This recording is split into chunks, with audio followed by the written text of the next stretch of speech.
Hello everyone, and welcome back to our channel. Today, we're journeying to a place where ancient traditions meet the modern world. A place of vibrant culture and profound connection to nature, the Mentawai Islands. We'll follow the lives of three remarkable young individuals, Lilia and Stepanus.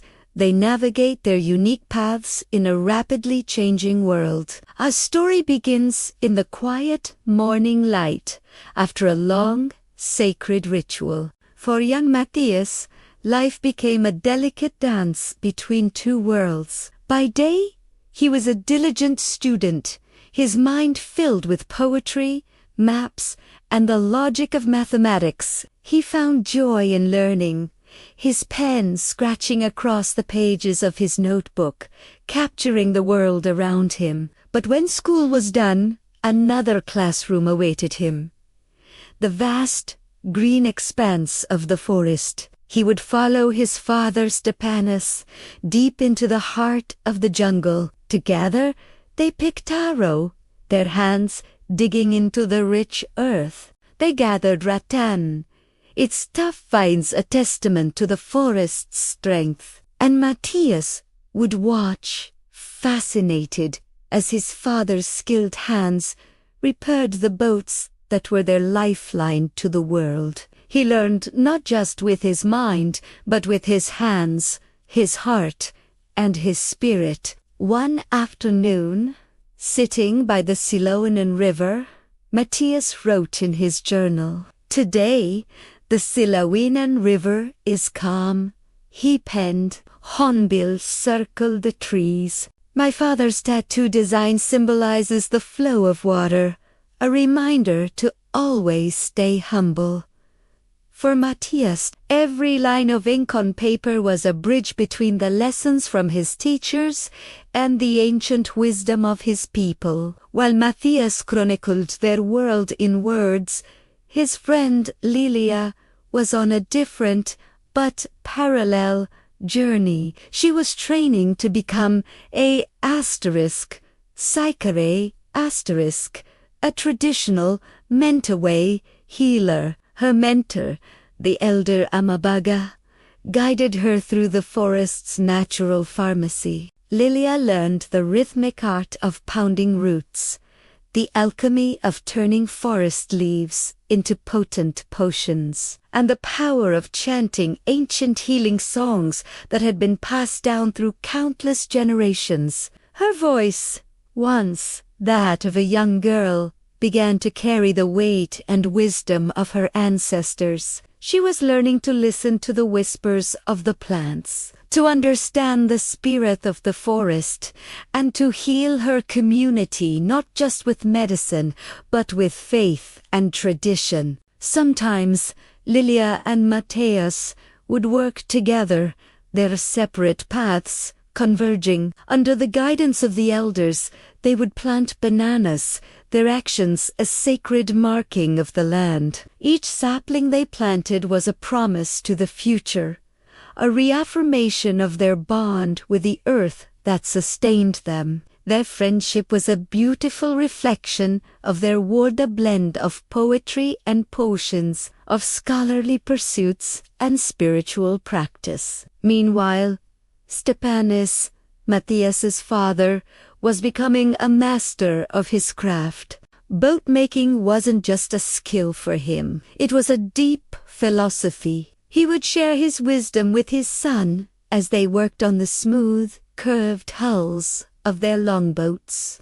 "A boat must be strong," Stepanus would say, his hands expertly shaping the wood, "but it must also be flexible, able to move with the river's current."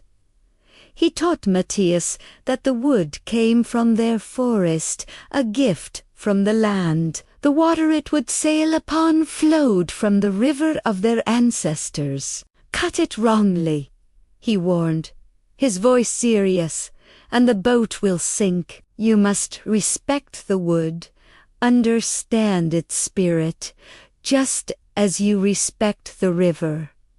For Mateus, these lessons weren't just about building boats. They were about life itself, about being strong in one's beliefs, but flexible enough to navigate change, about understanding where you come from to know where you are going. The forests, the river, the boats, they were all interconnected, a perfect metaphor for the Mentawai way of life. In the golden light of the late afternoon, Mateus would often find a quiet spot by the river, his notebook opened on his lap.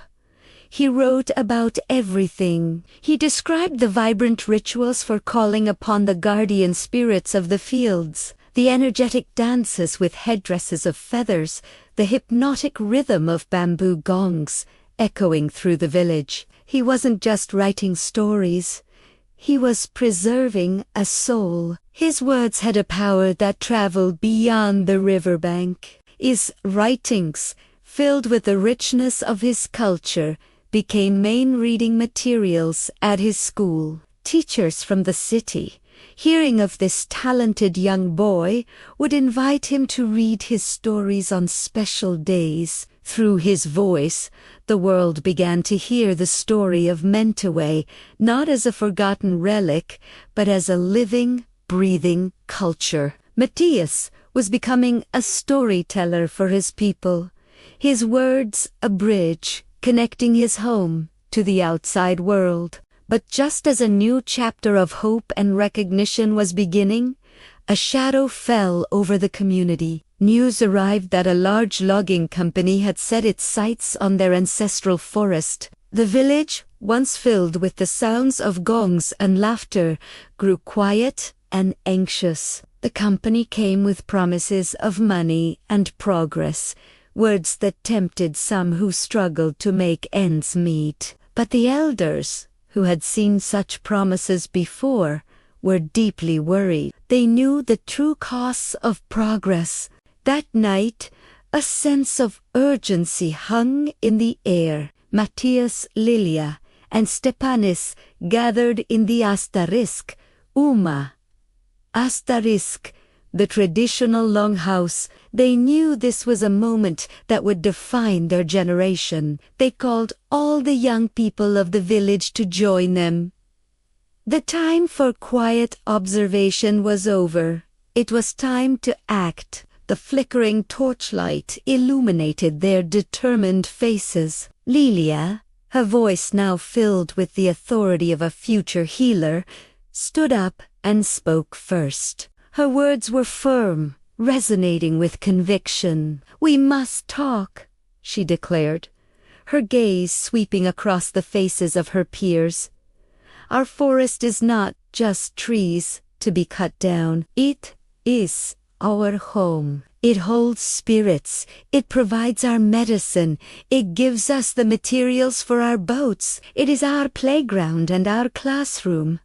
She reminded them that the forest was the source of her healing power, the very soul of their culture. Then Stepanus, the master boat builder, spoke. His voice was deep and steady, like the ancient trees he so respected. "If the forest disappears," he said, his words painting a grim picture, "our craft dies with it.